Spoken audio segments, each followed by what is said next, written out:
Panakapalangwa ken panagipakamu kadagiti umili iti pagsayaatan ti puro kalusugan ti Department of Health ikagkagumaan ti ahensya. Anya nga daytoy a programa. Ada detalye ni Audrey Villena.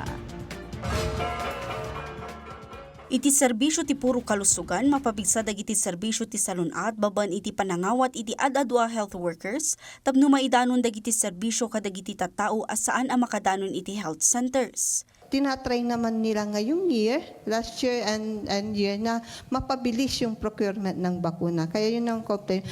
Kaya nga po, ang isa na pinagawa namin, kami na po ang lumalapit, hindi lang yung gaya na in terms of puro kalusugan, na yung serbisyo, ilalapit na po sa kanila. Yan. Isang nakakatulong po yun. Sigun iti ahensya, punteryada ti 75% a full immunization dagiti ubing, nga agtawon iti 0 aging iti 50 ket 9 a bulan.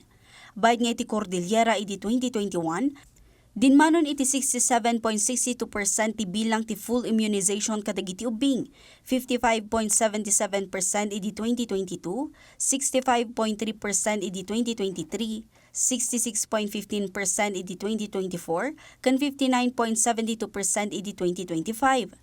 Naskana nakaawat ti ubing nga agtawon iti 0 aging 12 months iti 1 dose ti anti-tuberculosis, 3 doses ti pentavalent vaccine, 3 dose ti bivalent oral polio vaccine, kan 2 doses ti measles, mumps, kan rubella vaccine. Iti napalabas atawan dinmanon iti 64.54% dagiti full immunized ni ubing, 5.48% dagiti completely immunized, kan 34.31% dagiti saan pay a nabakunaan.